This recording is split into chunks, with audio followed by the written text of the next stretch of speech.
بر محمد و آل محمد صلوات اللہم صلی علی محمد و آل محمد. لا حول ولا قوة الا باللہ العلی العظیم. حسبنا اللہ و نعم الوکیل، نعم المولا و نعم النصیر. الحمد للہ رب العالمین بارئ الخلائق اجمعین، ثم الصلاة والسلام علی حبیبہ و نبیہ و حافظ سرہ و مبلغ رسالاتہ سیدنا و مولانا ابی القاسم محمد. اللہم صلی علی محمد و آل محمد وعلی اہل بیتہ الطیبین الطاہرین المعصومین الذین اذہب اللہ عنہم الرجس وطہرہم تطہیرا. اللہم صلی علی محمد و آل محمد. اللہم صلی علی محمد و آل محمد.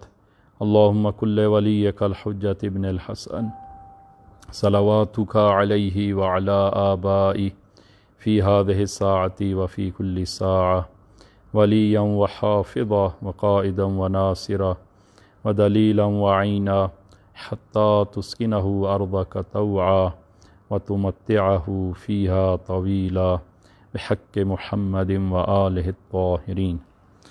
اما بعد، قال اللہ تبارک و تعالی فی کتابہ الحکیم. بسم اللہ الرحمن الرحیم. یا ایہا الناس قد جاءتکم موعظۃ من ربکم وشفاء لما فی الصدور وہدی ورحمۃ للمؤمنین. انشاءاللہ خداوند عالم آپ تمام عزیزان کی طاعت و بندگی بحق امام زمانہ اجل اللہ تعالیٰ فرجہ الشریف اپنی بارگاہ میں قبول فرمائے اور ہم سب کو توفیق عنایت فرمائے ان معارف قرآنی اور معارف اہل بیت کو اپنی زندگی میں لائیں اور اہل بیت کی اس نورانیت سے اپنے آپ کو منور کر سکیں. انشاءاللہ یہ ہمارا آخری جلسہ ہے اور اپنی بحث کے عنوان سے اگرچہ بحث جو ہے وہ کامل نہیں ہو سکی، لیکن کوشش کریں گے کہ اپنے اس موضوع کے اعتبار سے مزید کچھ چیزیں آپ عزیزان کی خدمت میں وہ ہم پیش کر سکیں کہ بحث ہماری خسارت در قرآن میں جو انسان کی خسارے اور نقصان کے بارے میں بیان فرمایا، اس بارے میں ہماری بحث تھی. اور اس ضمن میں ہم نے سب سے پہلے خسارت نفس یعنی خود انسان کا اپنا نقصان اٹھانا اور وہ کون سے عوامل ہیں کہ جن سے انسان وہ نقصان اٹھاتا ہے اور خسارے سے دوچار ہوتا ہے، اس کو ہم نے کچھ بیان کیا. اور پھر کچھ عوامل خسارت اہل و عیال کے حوالے سے کہ کبھی انسان اپنی اہل و عیال کے نقصان اور خسارت کا باعث بنتا ہے اور کبھی اہل و عیال انسان کی خسارت کا باعث بنتے ہیں. کچھ عوامل اس ضمن میں ہم نے بیان کیے. اور آج جو ہماری بحث جو ہے وہ خسران مبین میں ہے کہ سورہ نساء آیت نمبر 119 ارشاد خداوندی ہوتا ہے وَمَن يَتَّخِذِ الشَّيْطَانَ وَلِيًّا مِن دُونِ اللَّهِ فَقَدْ خَسِرَ خُسْرَانًا مُبِينًا. عزیزان کہ یہ انسان کی زندگی میں ایک نہایت اہم موضوع ہے اور ایک عملی موضوع ہے، اور یہ موضوع خسارت اور موضوع خسران کہ قرآن کریم نے مسلسل اس موضوع کی طرف انسان کی توجہ دلائی کہ سورہ عصر میں فرمایا بسم اللہ الرحمن الرحیم والعصر ان الانسان لفی خسر، انسان خسارے میں ہے. اور حتیٰ انبیاء الہی اولیاء الہی نے بھی خدا کی بارگاہ میں اس خسارت سے پناہ مانگی ہے، جس طرح کہ حضرت آدم ابو البشر صلوات اللہ وسلام علیہ کہ خدا کے حضور عرض کرتے ہیں وَإِن لَّمْ تَغْفِرْ لَنَا وَتَرْحَمْنَا لَنَكُونَنَّ مِنَ الْخَاسِرِينَ. اے خدایا اگر تو نے ہماری مغفرت نہ کی اور ہم پر رحم نہ کیا تو ہم خسارہ اٹھانے والوں میں سے ہو جائیں گے، نقصان اٹھانے والوں میں سے ہو جائیں گے. اسی طرح سورہ بقرہ آیت نمبر 64 میں ارشاد خداوندی ہوتا ہے وَلَوْلَا فَضْلُ اللَّهِ عَلَيْكُمْ وَرَحْمَتُهُ لَكُنْتُم مِّنَ الْخَاسِرِينَ. اگر خدا کا فضل نہ ہوتا اور خدا کی رحمت تمہارے شامل حال نہ ہوتی لکنتم من الخاسرین، تو تم خسارہ اٹھانے والوں میں سے ہوتے، نقصان اٹھانے والوں میں سے ہوتے۔ لہٰذا قرآن اور اہل بیت علیہ الصلوۃ والسلام نے اس موضوع کے حوالے سے بہت زیادہ توجہ دلائی ہے، اور چونکہ عزیزان انسان کے پاس ایک محدود سرمایہ ہے، چونکہ اس طرح کہ حدیث میں آیا الدنیا سوقن، یہ دنیا بازار تجارت ہے، اور انسان کے پاس اس تجارت کے لیے محدود سرمایہ ہے، اور اس سرمایے سے ممکن ہے کہ انسان یا ایتھا النفس المطمئنہ ارجعی الی ربک راضیۃ مرضیہ اس منزل تک اور اس منزل پر فائز ہو جائے، اور ممکن ہے کہ انسان بل ہم اضل کی اس مقام کو پالے۔ تو یہ انسان کے اپنے وہ اختیار میں ہے کہ آیا وہ اس نفس مطمئنہ، اس یا ایتھا النفس المطمئنہ ارجعی کے اس مقام کو پانا ہے اس نے، یا انسان نے زمین بوس ہونا ہے، بل ہم ازل کے اس کنویں میں گرنا ہے۔ عزیزاً یہ دونوں قسم کے انسان کے جو اس نفس مطمئنہ کے مقام کو پاتے ہیں، اور یہ دوسری قسم کا انسان جو پستی اور جو تنزل کرتا ہے اور پستی میں جا گرتا ہے، ان دونوں کے پاس سرمایہ ایک جیسا ہے، سرمایہ کے لحاظ سے کوئی فرق نہیں ہے۔ اس کے پاس بھی سرمایہ حیات ہے، اس کے پاس بھی سرمایہ حیات ہے، دونوں کے پاس ایک جیسا سرمایہ ہے، اور وہ انسان کی زندگی ہے، انسان کی عمر ہے۔ اسی طرح دونوں کے پاس عقل ہے، دونوں کے پاس انبیاء کا پیغام پہنچا ہے، تو اس سرمایہ کے لحاظ سے یہ دونوں برابر ہیں۔ لہٰذا اب ہم نے دیکھنا ہے کہ آیا انسان وہ ہم اس سرمایہ کے ذریعے منا اہل البیت کی منزل تک پہنچتے ہیں، یا انسان اپنے اس سرمایہ کو کھو دینے کی صورت میں، اس سرمایہ کو ضائع کر دینے کی صورت میں تبت یدا ابی لہب و تب کے اس مرحلے کو انسان اور اس سقوط میں انسان جا گرے گا کہ تبت یدا ابی لہب و تب، کہ ابو لہب اگرچہ رسول گرامی اسلام کے رشتہ داروں میں سے ہے، چچا ہے رسول گرامی اسلام کا، لیکن اپنی زندگی کے اس قیمتی سرمایہ کو ضائع کیا اور نقصان، دین و دنیا کا نقصان اٹھایا۔ اور جناب سلمان محمدی کہ جو اصلاً عرب نہیں ہیں، لیکن اس زندگی کے سرمایہ سے صحیح استفادہ کیا، اور السلمان منا اہل البیت کے اس مقام تک پہنچ گئے۔ لہٰذا عزیزان کہ انسان اپنی زندگی کے اس سرمایہ سے اگر صحیح استفادہ اگر نہ کرے تو پھر انسان نقصان اٹھاتا ہے، پھر انسان سقوط کرتا ہے اور انسان حبوط کرتا ہے۔ آج ہماری بحث جو ہے وہ اس خسران مبین میں ہے کہ اس آیہ مبارکہ میں سورہ نساء کی آیہ نمبر 119 میں جو خداوند عالم نے خسران مبین کا ذکر کیا ہے کہ یہ ایک خسارہ آشکار ہے، ایک واضح کا وہ خسارہ ہے۔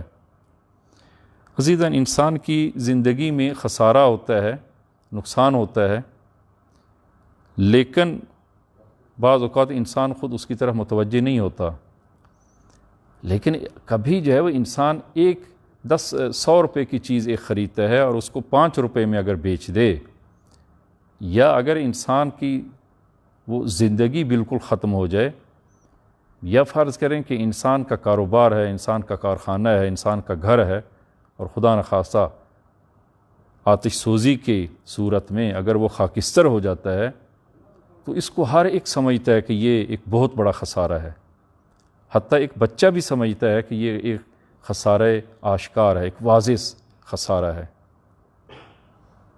لیکن انسان اپنی زندگی کے اس سرمایہ کو ضائع کر دیتا ہے اور پھر متوجہ بھی نہیں ہوتا کہ قرآن نے جس کو وہ خسران مبین سے تعبیر کیا ہے کہ یہ واضح اور آشکار خسارہ ہے انسان کے لیے، کہ اپنی قیمتی زندگی کو وہ ضائع کر دے اور اس خسران مبین کا وہ شکار ہو۔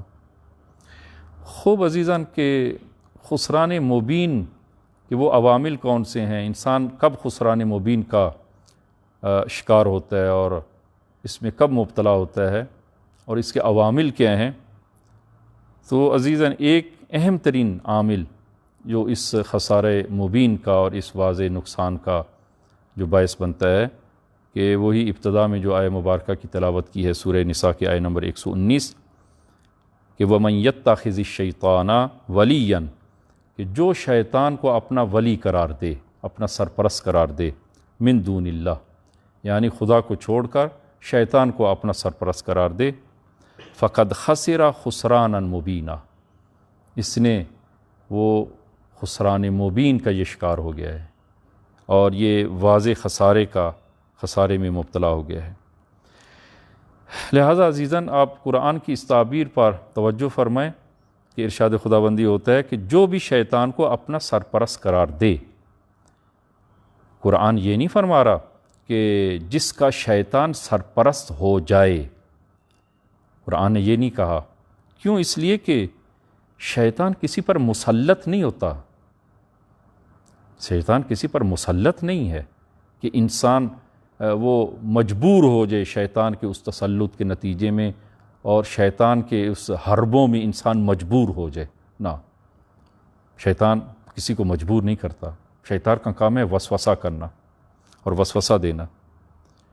لہذا شیطان خود کسی کا سرپرست نہیں ہوتا، بلکہ جو شیطان کو اپنا سرپرست بنا لے وہ خسران مبین کا شکار ہوتا ہے اور خسران مبین میں۔ تو ایسے انسان کے جنہوں نے شیطان کو اپنا سرپرست بنایا ہے تو اس نے نقصان اٹھایا ہے، کیوں؟ اس لیے کہ خود شیطان کہتا ہے کہ میں برا ہوں، خود شیطان کہتا ہے کہ میں برا ہوں، اور خود کہتا ہے کہ میں ناشکرا ہوں، خود کہتا ہے کہ میں گمراہ ہوں۔ آپ ملاحظہ فرمائیں کہ اسی آیت، یہی سورہ نساء کی آیت نمبر 119 کا جو حصہ ہم نے ابھی تلاوت کیا، اس کا پہلا حصہ آپ جو ہے وہ اسی سورہ نساء کی آیت نمبر 119 کا پہلا حصہ کہ ارشاد خداوندی ہوتا ہے، وہ شیطان کی زبان سے اس کو نقل کیا گیا ہے، وَلَأُذِلَّنَّهُمْ وَلَأُمَنِّيَنَّهُمْ وَلَآمُرَنَّهُمْ فَلَيُبَتِّكُنَّ آذَانَ الْأَنْعَامِ وَلَآمُرَنَّهُمْ فَلَيُغَيِّرُنَّ خَلْقَ اللَّهِ وَمَن يَتَّخِذِ الشَّيْطَانَ وَلِيًّا مِن دُونِ اللَّهِ فَقَدْ خَسِرَ خُسْرَانًا مُبِينًا۔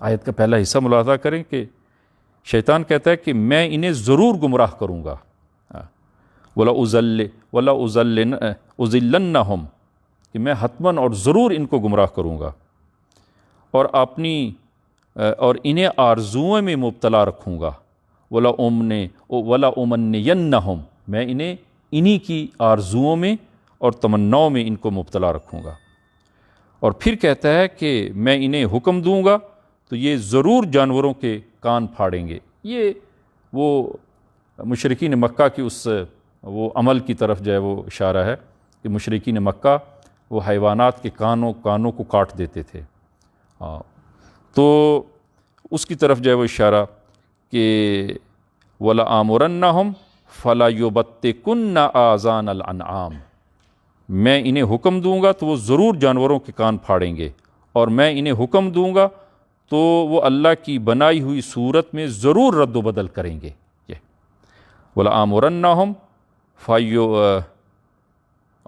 اور پھر جو ہے وہ فَيُغَيِّرُنَّ خَلْقَ اللَّهِ، میں انہیں حکم دوں گا تو یہ حتماً خداوند عالم کی بنائی ہوئی صورت میں ضرور رد و بدل کریں گے۔ اس کے بعد جو ہے وہ آیت کا اگلا حصہ وَمَن يَتَّخِذِ الشَّيْطَانَ وَلِيًّا مِن دُونِ اللَّهِ فَقَدْ خَسِرَ خُسْرَانًا مُبِينًا۔ تو شیطان خود کہہ رہا ہے میں برا ہوں، میں گمراہ کرتا ہوں، اور میں تمہیں آرزوؤں میں تمہاری آرزو میں تمہیں مبتلا رکھوں گا۔ تو عزیزاً جب ایک دشمن وہ آشکار دشمن ہوگا تو اس سے جو نقصان ہوگا وہ بھی کیا ہوگا؟ خسران مبین ہوگا، ایک آشکار، ایک واضح اور ایک بڑا نقصان ہوگا۔ ایک بڑا جب دشمن ہے تو نقصان بھی بڑا ہوگا۔ لہٰذا کہ خداوند عالم نے اس آیہ مبارکہ میں کہ جو شیطان کو اپنا ولی اور سرپرست بنا لے وہ اس خسران مبین میں مبتلا ہوگا۔ خوب امیر المومنین صلوات اللہ وسلام علیہ کہ نہج البلاغہ میں بہت سارے مقامات پر وہ شیطان کو اور اس کے حربوں کو آپ نے بیان کیا ہے، خطبہ نمبر 7، خطبہ نمبر 83 اور خطبہ نمبر 192 کہ ان خطبات میں یہ کلیدی خطبے ہیں، اور اس میں وہ آپ نے شیطان کے بارے میں بحث کی ہے اور بیان کیا ہے۔ تو ایک خطبے میں ظاہراً یہ خطبہ نمبر 7 میں فرماتے ہیں کہ وَفَرَّخَ فِي صُدُورِكُمْ، یہ تعبیرات کو آپ غور سے ملاحظہ فرمائیں۔ عزیزاً، مرغی جب انڈا دیتی ہے تو انڈے دینے کے بعد جب مرغی بچے نکالنے پہ آتی ہے تو تقریباً 21 دن مرغی ان انڈوں پر بیٹھتی ہے، اور مرغی کے بدن کی حرارت سے ان انڈوں سے بچے نکلتے ہیں، اور تقریباً 21 دن 22 دن یہ اس کا ٹائم ہے۔ تو امیر المومنین نے عیناً یہی تشبیہ دی ہے، فرمایا کہ فرخ فی صدورکم، یہ شیطان تمہارے سینوں میں اور تمہارے دلوں میں وہ انڈے دیتا ہے۔ خوب جب انڈے دیتا ہے تو امیر المومنین نے انسان کے اس سینے کو مرغی کے ساتھ تشبیہ دی کہ یہ شیطان تمہارے سینوں میں انڈے دیتا ہے اور پھر تمہارے بدن کی ہی حرارت سے وہاں سے بچے نکالتا ہے، اور جب وہ بچے نکلتے ہیں تو انسان کے بدن میں وہ پھیل جاتے ہیں۔ اب اس کا نتیجہ کیا نکلتا ہے؟ فرخ فی صدورکم، اس کے بعد فرمایا کہ جب وہ بچے انسان کی بدن سے حرارت لے کر، انسان سے قوت لے کر، حرارت لے کر بچے نکالتا ہے، نکالنے کے بعد بدن میں پھیل جاتے ہیں، وہ نظر بأعینہم، پھر شیطان انسان کی نگاہوں سے دیکھتا ہے، اس لیے کہ اب وہ شیطان نے جب انسان نے اجازت دی ہے کہ وہ انسان کے بدن میں آ کر، انسان کے دل میں آ کر وہ انڈے دے، اور پھر انسان سے ہی اس نے حرارت لی اور اس سے بچے نکالے۔ اب بچے نکالنے کے بعد اب وہ انسان کے بدن میں پھیل گئے ہیں، انسان کے روح و روان میں پھیل گئے ہیں۔ پھیلنے کے نتیجے میں اب کیا ہوگا؟ فرمایا کہ نظر بأعینہم، پھر جو یہ شیطان انہی انسانوں کی نگاہوں سے دیکھتا ہے، اور بدبخت ہے وہ انسان کے جس کی نگاہوں سے، جس کی آنکھوں سے شیطان دیکھے۔ اور لہذا یہ آنکھ اب انسان کی نہیں بلکہ وہ شیطان کی آنکھ قرار پاتی ہے، یہ آنکھ شیطانی آنکھ ہو جاتی ہے۔ وَنَطَقَ بِأَلْسِنَتِهِمْ، اور شیطان پھر اس انسان کی زبان سے کلام کرتا ہے، یعنی اس کی آنکھ شیطانی آنکھ، اس کی زبان شیطانی زبان ہو جائے گی۔ لہذا آپ ملاحظہ کریں کہ دو مومنین کے درمیان اگر کوئی اختلاف پیدا کرتا ہے، اختلاف ڈالتا ہے اپنی کلام کے ذریعے، اپنی باتوں کے ذریعے، اپنی فکر کے ذریعے، تو وہ کیا ہے؟ وہ وہی شیطان ہے جو انسان کی اس زبان سے ان دو مومنین کے درمیان اس نے اختلاف ڈال دیا۔ انسان غیر محرم کی طرف خیانت آمیز نگاہ کرتا ہے تو یہ شیطان انسان کی نگاہوں سے وہ دیکھتا ہے اور خیانت کرتا ہے۔ فرمایا پھر وَنَطَقَ بِأَلْسِنَتِهِمْ، کہ انسان کی دل میں یہ انڈے دینے کے بعد بچے نکالتا ہے، وَنَظَرَ بِأَعْيُنِهِمْ وَنَطَقَ بِأَلْسِنَتِهِمْ، انہی کی زبان سے بولتا ہے، انہی کی زبان آنکھوں سے دیکھتا ہے، اور انہی کے کانوں سے سنتا ہے۔ لہذا یہ شیطان کا وہ نقش ہے، یہ شیطان کی وہ روش ہے انسان کے اندر نفوذ کرنے کی، انسان میں نفوذ کرنے کی جو ہے وہ روش ہے۔ لہذا اس کے نتیجے میں انسان کی وہ فکر شیطانی فکر ہو جائے گی، انسان کی زبان شیطانی زبان ہو جائے گی، انسان کی آنکھ شیطانی آنکھ ہو جائے گی، کان شیطانی۔ لہذا یہ وہ مطلب ہے کہ جس کو کہ قرآن کریم نے آخری سورہ میں کہ بسم اللہ الرحمن الرحیم کہ آخری سورہ میں فرمایا کہ قل اعوذ برب الناس مالک الناس الہ الناس من شر الوسواس الخناس، پھر انسان جو ہے وہ پناہ مانگے۔ اور یہ شیطان انسی بھی ہیں جنی بھی ہیں، وہ انسی شیطان یہی ہیں، شیطان انسی جو انسانوں میں سے جو شیطان وہ یہی ہیں۔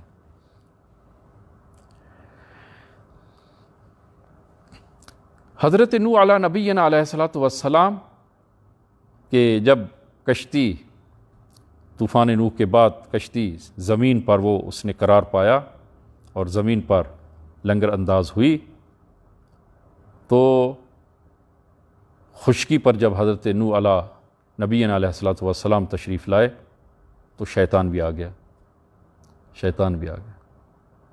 اور کہا حضرت نوح سے کہ آپ کا میری گردن پر حق ہے، وہ میں حق ادا کرنے کے لیے آیا ہوں۔ تمہارا میری گردن پر کیا حق ہے؟ کہا کہ کشتی پر سوار کرنے، ایک تو یہ کہ آپ نے بد دعا کی اور تمام برے لوگ ختم ہو گئے، تو ایک مدت کے لیے مجھے آسانی مل گئی۔ اب دوبارہ پھر جب وہ خلقت بڑھے گی، لوگ بڑھیں گے، تو پھر کام میرا شروع ہوگا، تو ابھی کچھ وقت کے لیے مجھے آسانی ہوگی، کچھ وقت کے لیے مجھے راحت اور وہ آرام مل گیا۔ تو یہ آپ نے میرے حق میں بڑا وہ کام کیا ہے، میری گردن پر حق ہے اور اس حق کو میں ادا کرتا ہوں۔ دو نصیحتیں کی، البتہ ایک روایت کے حدیث میں کہ کہا کہ میں دو نصیحتیں تمہیں کرتا ہوں، حضرت نوح سے کہا، دو گناہ اور دو چیزوں کی سے اجتناب کریں۔ البتہ ایک دوسری روایت میں تین چیزیں، وہ دونوں میں عرض کرتا ہوں۔ اس روایت کے مطابق کہا کہ پہلی چیز حسادت اور کبر، حسادت سے جو ہے وہ اجتناب کریں، اس لیے کہ میں حسادت کا شکار ہو کر کبر میں مبتلا ہو گیا ہوں، اس سے اجتناب۔ دوسرا حرص سے اجتناب کریں، اور حضرت آدم ابو البشر صلوات اللہ وسلام علیہ، وہ ان کو وسوسہ اسی طرح جو ہے وہ وسوسہ کیا شیطان نے۔ البتہ حضرت آدم نے گناہ نہیں کیا، انبیاء معصوم ہیں، ترک اولا ہوا، حضرت آدم کو نہیں کرنا بہتر تھا کہ نہ کرتے، ترک اولا ہوا۔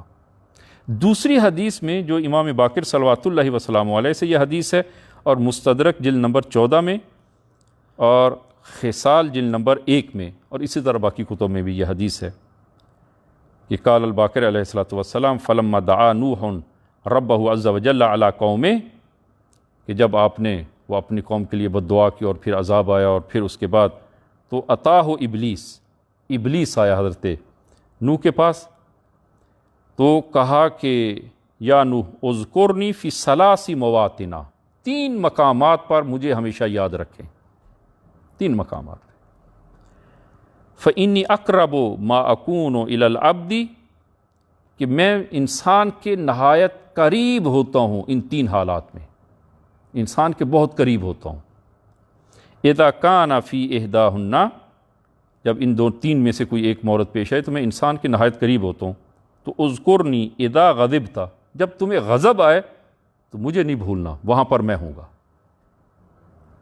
جب غضب آئے، انسان میں جب غضب آتا ہے تو غضب میں اگر اپنے آپ پر قابو نہ پائے اور اپنے غضب کو کنٹرول نہ کرے تو پھر نہیں معلوم انسان سے کیا کیا کچھ ہو جائے، انسان سے قتل جو ہے وہ انجام پا جاتا ہے، انسان سے اور وہ معصیت انجام پاتی ہے انسان جب غضب میں ہوتا ہے۔ ایک انسان اگر متدین بھی ہے اور غضب میں ہوتا ہے تو اگر زبان پہ کنٹرول نہ ہو تو ایسی کلام اور ایسی وہ زبان پر چیزیں آتی ہیں، سنتا ہے انسان اس کی زبان سے اور توبہ کرتا ہے کہ یہ متدین اچھا متدین انسان ہے کہ غضب کے حالت میں اپنی زبان پہ کنٹرول نہیں کر سکا۔ پہلی صورت کہا کہ اذکرنی اذا غضبت واذکرنی اذا حکمت بین اثنین، اور جب 2 لوگوں کے درمیان تم حکم کرنے لگو، فیصلہ کرنے لگو، تو تیسرا وہاں پر میں ہوتا ہوں اور وہاں مجھے یاد رکھنا۔ انسان جو ہے جب فیصلہ کرے تو کسی کی حمایت میں نہ کرے، وہ صحیح وہ فیصلہ جو عدل پر مبنی ہے انسان اس کے مطابق فیصلہ کرے۔ تیسری حالت وَاذْكُرْنِي اِذَا كُنْتَ مَعَ امْرَأَةٍ خَالِيًا، جب تنہا کسی خاتون کے ہمراہ ہو، تم ہو اور ایک نامحرم خاتون ہو اور تیسرا شخص نہ ہو، وَلَيْسَ مَعَكُمَا أَحَدٌ، اور تم دونوں کے ساتھ تیسرا نہ کوئی نہ ہو، تو تیسرا وہاں پر میں ہوتا ہوں۔ لہٰذا ان 3 حالتوں میں وہ مجھے نہ بھلانا، میں وہاں پر ہوں گا۔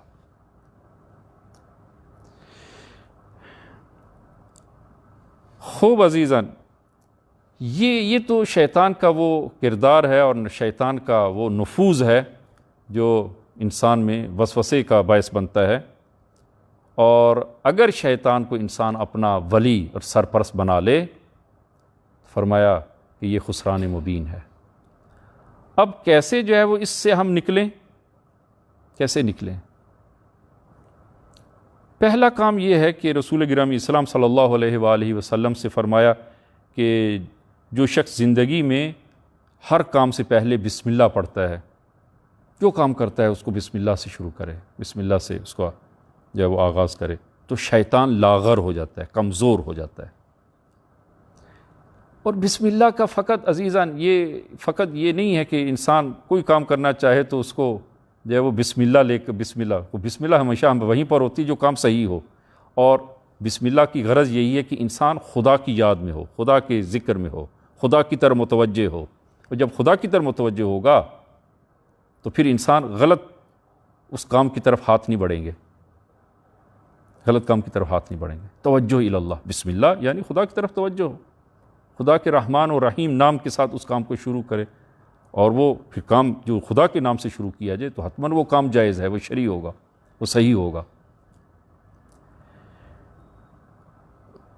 لہذا شیطان نحیف اور کمزور ہو جاتا ہے، اس کی طاقت کم ہو جاتی ہے۔ دوسرا کہ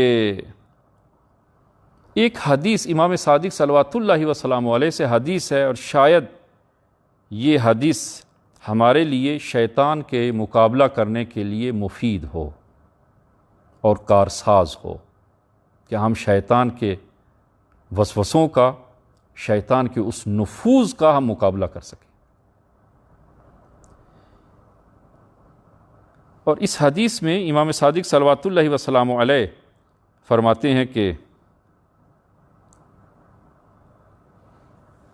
قال ابلیس، امام صادق فرماتے ہیں کہ ابلیس کا کہنا یہ ہے، قال ابلیس خمسۃ اشیاء لیس لی فیہن حیلۃ، 5 چیزیں ایسی ہیں کہ جہاں پر میرا ہیلا نہیں چلتا اور میرا نفوذ وہاں پر نہیں ہے۔ وَسَائِرُ النَّاسِ فِي قَبْضَتِي، اور جس انسان میں یہ 5 خصوصیات ہوں وہاں پر لیس لی فیہن، ان 5 خصوصیات میں لیس لی فیہن حیلۃ، میرا ہیلا نہیں ہے، نفوذ نہیں ہے، میں وہاں پر نفوذ نہیں کر سکتا۔ اور لیکن اس کے علاوہ وَسَائِرُ النَّاسِ فِي قَبْضَتِي، اور باقی سب لوگ میری مٹھی میں ہیں، لیکن اگر کسی میں یہ 5 خصوصیات ہوں تو وہاں پر میرا ہیلا کارگر نہیں ہے، میرا ہیلا نہیں چلتا۔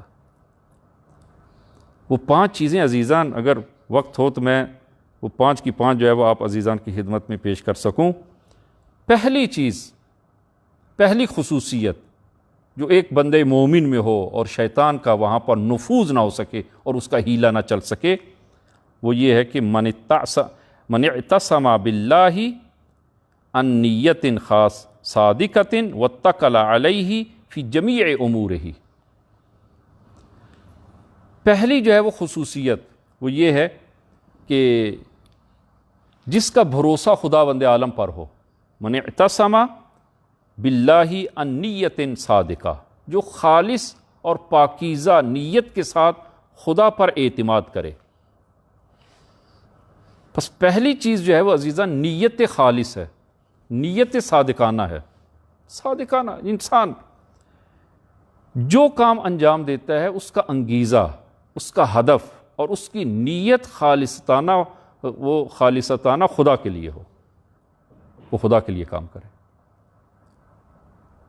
جناب مرحوم مجلسی اس روایت کی وہ توضیح میں کہ نیت المؤمنی خیر من عملہ، مومن کی نیت اس کے عمل سے بہتر ہے۔ نیت المؤمنی خیر من عملہ، نیت مومن اس کے عمل سے بہتر ہے۔ کیوں؟ اس لیے کہ عمل میں ریا ہو سکتا ہے، نیت میں ریا نہیں ہو سکتا۔ اگر نیت خالصانہ ہو، خالص ہو خدا کے لیے، نیت میں ریا نہیں ہے، لہذا عمل سے بہتر اس کی نیت ہے۔ اس حدیث کی وضاحت میں فرماتے ہیں کہ مشکل ترین کام وہ نیت کا خالص کرنا ہے، نیت کو خالص کرے. اور یہ آسان کام نہیں عزیزان، نہایت مشکل ترین کام جو اگر ہے وہ نیت کا خالص کرنا ہے. لہٰذا اگر انسان کسی کی تعریف کرتا ہے تو کبھی ایسا ہوتا ہے کہ انسان دوسرے کی تعریف کرتا ہے اس کی تنقیص کے لیے، پیچھے نیت تنقیص کی ہے، ظاہر میں تعریف کر رہا ہے لیکن تعریف بھی وہ کنایہ کے ساتھ کر رہا ہے، حقیقت میں اس کی تنقیص کرتا ہے. اسی طرح جو ہے وہ فرض کریں انسان، سادہ مثالیں میں عرض کروں، انسان جو ہے وہ مجلس برپا کرتا ہے تو عزیزاً کس نیت سے؟ کیا لوگ جو ہے وہ مجھے کہیں کہ ماشاءاللہ کیا مجلس برپا کی ہے اس نے، واہ واہ لوگ کریں، لوگوں کے درمیان جو ہے وہ ہماری وہ کہ ہاں بڑا اچھا پکا مومن ہے کہ اس نے جو ہے وہ مجلس امام حسین برپا کی ہے. نیت خالص کریں خدا کے لیے، مجلس برپا کریں خدا کے لیے، صرف جو ہے وہ اپنی وہ نمود و نمائش کے لیے یہ کام نہ کریں، دکھاوے کے لیے کام نہ کریں، لوگوں کو اپنا دیندار ہونے کے لیے اور اتنا وہ حسینی ہونا ظاہر کرنے کے لیے انسان نہ کریں، خالصتاً خدا کے لیے. اور فرض کریں کہ اور یہ ہوتا ہے، اور انسان اپنے آپ کو تھوڑا سا وہ اگر آزمانا بھی چاہے کہ عید قربان پہ انسان قربانی دیتا ہے اور ایک دفعہ اگر فرض کریں قربانی نہ دے تو انسان کے دل میں ہو کہ لوگ کیا کہیں گے کہ اس سال میں نے قربانی نہیں دی. نیت خالص نہیں ہے بھائی، یہ نیت خالص نہیں.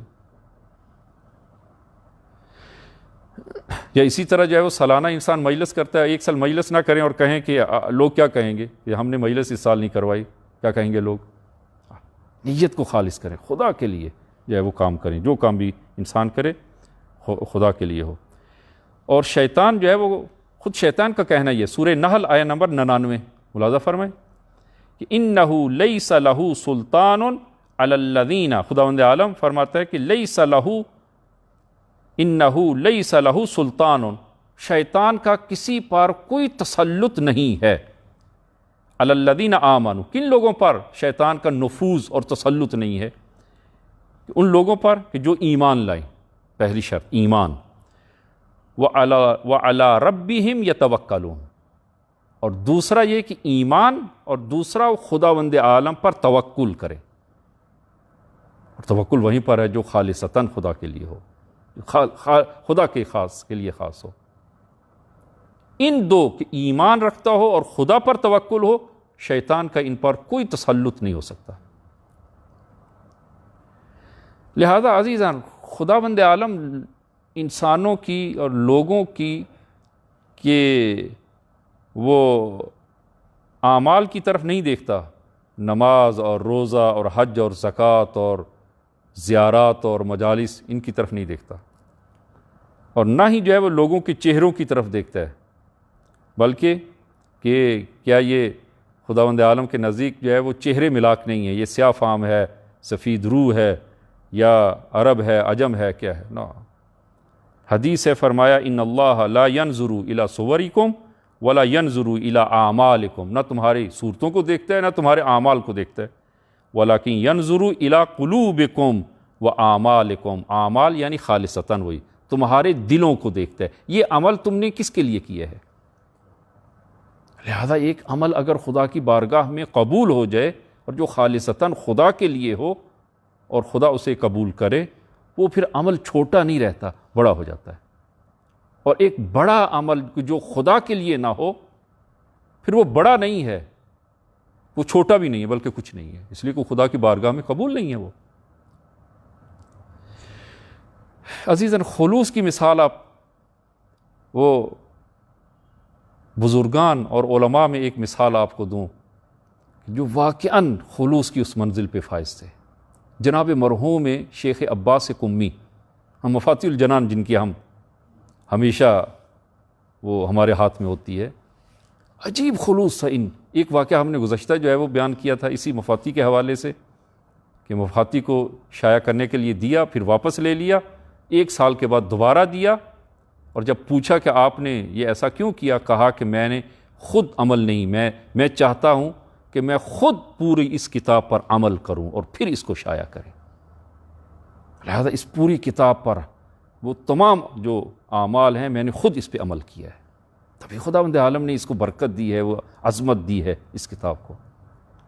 اور دوسرا خلوص کا واقعہ جو ہے وہ آپ ملاحظہ فرمائیں کہ مشہد مقدس میں ماہ مبارک کے رمضان میں مسجد گوہرشاد، جو زیارات پہ تشریف لے گئے وہاں دکھے حرم میں، تو مسجد گوہرشاد جو حرم کے اندر ہی جو ہے وہ مسجد گوہرشاد معروف ہے اور بہت بڑا گنبد ہے اس مسجد کا. مسجد گوہرشاد میں ماہ مبارک رمضان کی نماز پڑھاتے تھے جناب مرحوم شیخ عباس قمی. تو اب نہیں معلوم البتہ کہ ظہر کی نماز یا مغرب عشاء کی نماز، ظاہراً ظہرین کی نماز. تو نماز جب پڑھا رہے ہیں تو آپ کو معلوم ہے کہ انسان جو نماز میں دیر سے پہنچتے ہیں تو رکوع سے پہلے شامل ہو جائیں جماعت میں، تو پھر جو ہے وہ مومنین بلند آواز سے کہتے ہیں یا اللہ، تاکہ میں جماعت میں شامل ہو جاؤں اور امام ذرا متوجہ ہو جائیں کہ وہ تھوڑا سا رکوع کو طولانی کریں تاکہ میں بھی شامل ہو جاؤں. تو آگا نماز پڑھا رہے ہیں، اسی طرح پیچھے سے کسی نے یا اللہ، وہ نماز تمام کی اور وہاں سے اٹھ گئے، دوسری نماز نہیں پڑھائی، چلے گئے. لوگ انتظار میں ہیں، اگر جناب شیخ عباس قمی کہاں گئے، انتظار میں نہیں آئے. لوگوں نے اپنی نماز پڑھی چلے گئے. پھر آگا کی خدمت میں گئے کہ آگا آپ نے ایک نماز پڑھائی دوسری نماز نہیں، اور پھر اس کے بعد آپ نے اصلاً جماعت وہ تعطیل کر دی ہے اور نماز جماعت اقامہ نہیں فرماتی، وجہ کیا ہے؟ فرمایا کہ جب میں نماز میں تھا تو پیچھے سے یا اللہ کی آواز آئی مجھے کسی جماعت میں شامل ہونے کے لیے، اور میرے دل میں یہ ایک چیز پیدا ہوئی، ایک خیال آیا کہ چونکہ دور سے آواز آئی تو میرے دل میں یہ خیال آیا کہ نمازیوں کی صفیں طولانی ہیں اور نمازی زیادہ ہیں، کیونکہ جب زیادہ نمازی ہیں تو پیچھے سے جب آواز آئے گی تو دور سے آئے گی. تو دور سے آواز آئی تو میرے دل میں یہ خیال پیدا ہوا کہ نمازی نماز میں زیادہ ہیں. کہا کہ نہ، یہ جو ہے وہ یہ خیال میرے لیے وہ قابل قبول نہیں ہے، اور بس یہ خیال غیر خدا کا خیال ہے. نماز کو چھوڑ دیا انہوں نے. اس قدر خلوص ان بزرگان میں کہ نماز جماعت کو اقامہ کرتے ہیں اور ایک ذہن میں خیال سا آیا ہے، اسی خیال کو لیا انہوں نے اور جماعت کو چھوڑ دیا. انسان خدا کے لیے جماعت اقامہ، اگر پیش نماز امام جماعت اقامہ کرتا ہے خدا کے لیے کرے. یہ پہلی چیز کہ جس کی نیت خالص ہو اور جس کا اعتماد خدا پر ہو، شیطان کہتا ہے کہ میں اس میں نفوذ نہیں کر سکتا. دوسرا، من کثر تسبیحہ فی لیلہ و نہارہ، کہ جو شخص کثرت سے تسبیح خدا بجا لاتا ہو، شیطان کہتا ہے کہ میں اس میں نفوذ نہیں کر سکتا. کثرت سے ذکر کرے خداوند عالم کا. معصوم سے کسی نے پوچھا کہ یا ابن رسول اللہ کہ یہ بیت اللہ اور کعبہ کے 4 گوشے ہیں، 4 گوشے کیوں ہیں؟ مثلا یہ ایک مکان جو بنا ہے 4 گوشوں کا، 3 گوشوں پر مشتمل فرض کرے ہوتا یا ایک دیوار سی اس طرح ہوتی، 4 گوشے کیوں ہیں؟ تو آپ نے فرمایا کہ اس کے 4 گوشے ہیں اس لیے کہ بیت المعمور کے 4 گوشے ہیں. بیت المعمور کہ جہاں پر یہ بیت اللہ ہے اس کے اوپر بیت المعمور، اس کے 4 گوشے ہیں. تو سوال کیا کہ بیت المعمور کے 4 گوشے کیوں ہیں؟ تو فرمایا کہ عرش خدا کے 4 پائے ہیں. تو پھر پوچھا کہ یا ابن رسول اللہ عرش خدا کے، عرش الہی کے 4 پائے کیوں ہیں؟ فرمایا کہ عرش الہی ان 4 کلمات پر قائم ہے. اور وہ 4 کلمات کون سے ہیں؟ سبحان اللہ والحمد للہ ولا الہ الا اللہ واللہ اکبر. یہ 4 کلمات پر یہ عرش الہی قائم ہے. سبحان اللہ 1، والحمد للہ 2، ولا الہ الا اللہ 3، واللہ اکبر 4. لہذا عزیزاً جس کی زندگی میں یہ ذکر جو ہے، یہ ذکر جس کی زبان پہ یہ ذکر ہو اور کثرت سے جو خدا کی یاد کرتا ہو۔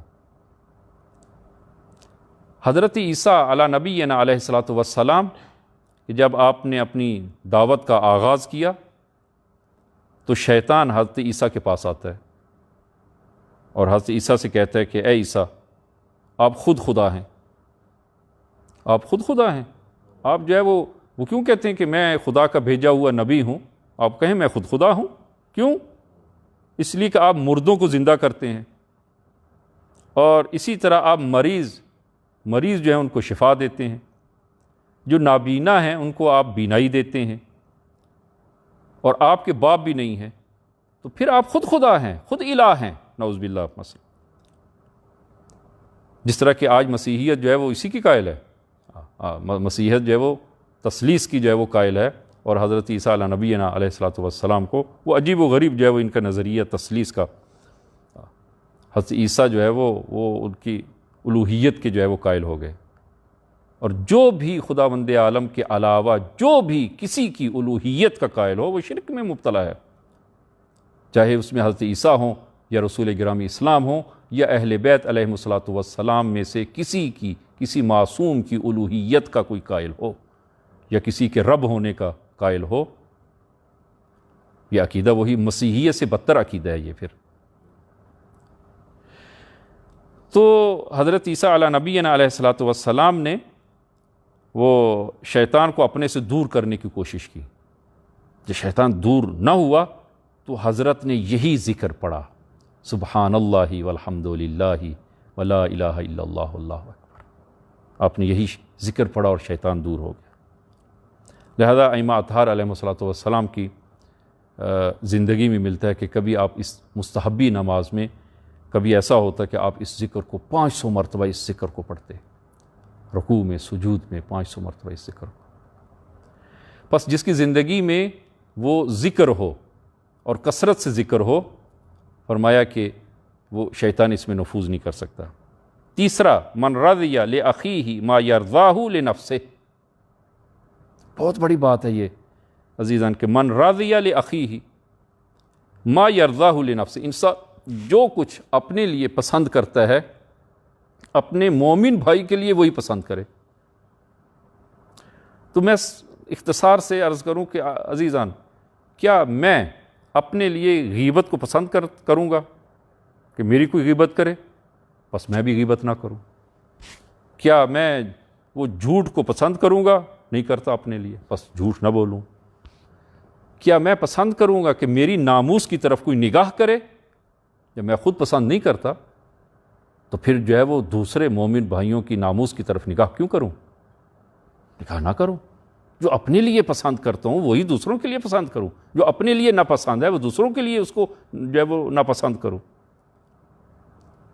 لہذا یہ چیز اگر انسان ایک مومن کی زندگی میں اگر آ جاتی ہے، انسان کی زندگی بدل جاتی ہے۔ انسان جو ہے وہ اسی طرح جو ہے وہ فرمایا کہ اسی طرح حقوق جو ہیں وہ کہ میں نہیں چاہتا ہوں کہ میرے حقوق پامال ہوں، بس میں بھی دوسروں کے حقوق پامال نہ کروں۔ اور حقوق الناس کا مرحلہ اور حقوق الناس سخت ہیں حقوق اللہ سے بھی، جس طرح کہ حدیث میں فرمایا کہ امیر المومنین صلوات اللہ وسلام علیہ سے، یہ غرر الحکم میں یہ حدیث ہے، فرمایا کہ جعل اللہ سبحانہ حقوق عبادہ مقدمۃ لحقوقہ، خداوند عالم نے لوگوں کے حقوق کو اپنے حقوق پر مقدم کیا ہے، مقدم رکھا ہے۔ فمن قام بحقوق عباد اللہ، جو بندگان کے حقوق ادا کرتا ہو، کان ذلک مؤدیا الی القیام بحقوق اللہ، یہی ایسا شخص جو بندگان کے حقوق اور حقوق الناس کو جو ادا کرتا ہو، یہی شخص جو ہے وہ حقوق الہی کو ادا کر سکتا ہے، حقوق الہی کو بھی یہی شخص ادا کر سکتا ہے، وگرنہ جو حقوق الناس کو جو ادا نہ کر سکتا ہو وہ حقوق اللہ کو بھی ادا نہیں کر سکتا۔ یہ تیسرا عامل۔ چوتھا عامل، من لم یجزع علی المصیبہ، جو شخص مصیبت میں جزع و فضا نہ کرے۔ عزیزاً، زندگی ہے اس میں اونچ نیچ ہے، زندگی ہے اس میں مشکلات ہیں، زندگی ہے اس میں وہ بیماری ہے، زندگی ہے اس میں موت ہے، اور جو زندہ ہے اس نے بالآخر ایک نہ ایک دن مرنا ہے۔ تو انسان جب کوئی مصیبت آتی ہے تو انسان جزا و فضا نہ کرے، یعنی انسان مصیبت میں آپے سے باہر نہ ہو، اور جزا و فضا یعنی خداوند عالم کے وہ نعوذ باللہ خدا کے خلاف زبان درازی نہ کرے۔ جیسا کہ جزا و فضا اگر فرض کریں کہ گھر میں مصیبت ہے، فرض کریں کہ زوجہ بیوی وہ مریض ہے، بچہ مریض ہے اور سخت قسم کی مرض ہے، اور انسان جو ہے اس مرض میں وہ تنگ آ گیا ہے مثلا، تو جزا و فضا کرتا ہے کہ خدایا میں نماز بھی پڑھتا ہوں، روزہ بھی رکھتا ہوں، تجھ پر ایمان بھی رکھتا ہوں، اور یہ مصیبتیں ساری پھر میرے لیے ہیں، میری ہی زوجہ مریض ہو، میرا ہی بچہ مریض ہو مثلا، اور وہ فلاں کافر ہے جو تجھ پر ایمان نہیں رکھتا، اس کی زندگی بڑی وہ رفاہی زندگی وہ گزار رہا ہے، وہ ایک اچھی زندگی گزار رہا ہے۔ جزا و فضا نہ کرے انسان۔ امام صادق صلوات اللہ وسلام علیہ کا فرزند مریض ہوتا ہے، امام ذرا مضطرب ہیں، پریشان ہیں، خوب طبیب کے پاس وہ لے کے جاتے ہیں، اس کا دوا دارو کرتے ہیں۔ تو کچھ اصحاب نے جب دیکھا امام کو تو خود آپس میں کہتے ہیں کہ امام ابھی جو ہے وہ دیکھیے پریشان ہیں، لیکن اگر یہ بچہ رحلت کر گیا اور رحلت کر جائے تو پھر امام کی حالت کیا ہوگی، پھر امام کی حالت کیا ہوگی۔ وہ بچہ جو مریض تھا، امام ذرا پریشان تھے، مضطرب تھے، وہ بچہ رحلت کر جاتا ہے، جو ہی رحلت کرتا ہے امام آرام اور سکون امام میں آ جاتا ہے۔ عجیب کیفیت، آرام اور سکون آ جاتا ہے۔ اور جب شخص نے پوچھا امام سے کہ یبن رسول اللہ یہ کیسی کیفیت ہے کہ پہلے آپ مضطرب تھے، جو ہی وہ رحلت کر گیا ہے تو آپ میں وہ اضطراب ختم ہو گیا، اطمینان آ گیا۔ تو امام کا یہ جملہ ملاحظہ فرمایا انا اہل البیت انما نجزع قبل المصیبہ، ہم اہل بیت مصیبت سے پہلے تگ و دو کرتے ہیں، مصیبت سے پہلے۔ خوب مریض ہے، وظیفہ ہے، اس کی دوا اس کے لیے اس کو چیک کروائیں، اس کو ڈاکٹر کے پاس لے کے جائیں، اس کو دوا لے کے دیں، اور ایک وظیفہ ہے، انسان مضطرب بئی مانا کہ انسان اس کو انجام دے۔ لیکن فَإِذَا وَقَعَ أَمْرُ اللَّهِ، جب امر الہی واقع ہو جاتا ہے، مثلا موت ہوگی ہے، اس جوان کی موت ہوگی، وَإِذَا وَقَعَ أَمْرُ اللَّهِ رَضِينَا بِقَضَائِهِ، تو پھر ہم خدا کی قضا پہ راضی ہو جاتے ہیں، وَسَلَّمْنَا لِأَمْرِهِ، اس کی امر کے آگے سر تسلیم خم کر دیتے ہیں۔ بس جو ہے وہ چوتھی چیز جو ہے انسان جزا و فضا نہ کرے۔ پانچویں چیز جو ہے وہ عرض کروں کہ پانچویں چیز فرمایا کہ من رضی بما قسم اللہ، کہ جو خداوند عالم نے تقسیم کیا ہے اور ہماری قسمت میں لکھا ہے اور رکھا ہے، انسان اس پہ راضی ہو، اس پہ راضی ہو جائے، اس تقسیم الہی پر جو ہے وہ راضی ہو جائے، اور جو خداوند عالم کی اس تقسیم پہ راضی نہ ہو وہ اس شیطان کے نفوذ کا شکار ہو جائے گا۔ میں فقط ایک مثال جو ہے وہ امام کی ایک حدیث آپ عزیزان کی خدمت میں فقط جو ہے وہ ایک حدیث آپ عزیزان کی خدمت میں پیش کروں کہ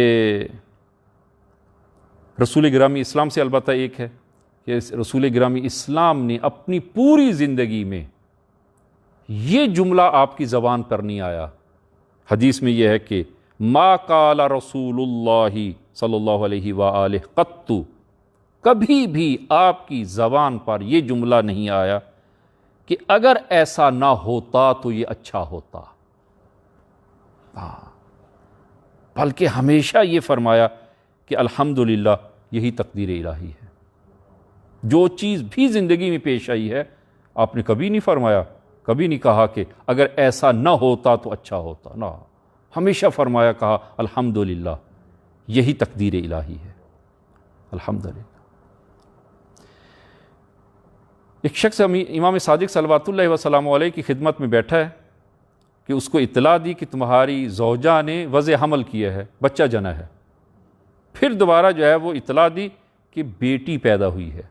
جو ہی بیٹی کا سنا اس کا چہرہ اتر گیا اور چہرے پر افسردگی اور غمی کے آثار پیدا ہو گئے، اور وہی زمانے جاہلیت کی، 100 سال بعد بھی وہی زمانے جاہلیت کی وہ رسمیں اب بھی ہیں لوگوں کے اندر، ختم نہیں ہوئی بالکل۔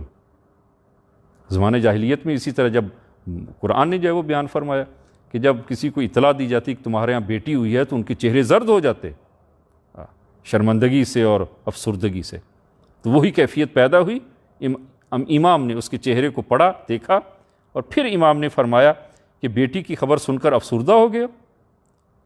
تو یہ بتاؤ کہ اگر تم اپنی زندگی میں خود تصمیم لو یہ زیادہ بہتر ہے، یا خداوند عالم وہ ارادہ کرے اور خداوند عالم ہماری زندگی میں اور ہمارے لیے ایک چیز کا فیصلہ کرے وہ بہتر ہے، یا انسان خود اپنی زندگی میں فیصلہ کرے وہ بہتر ہے؟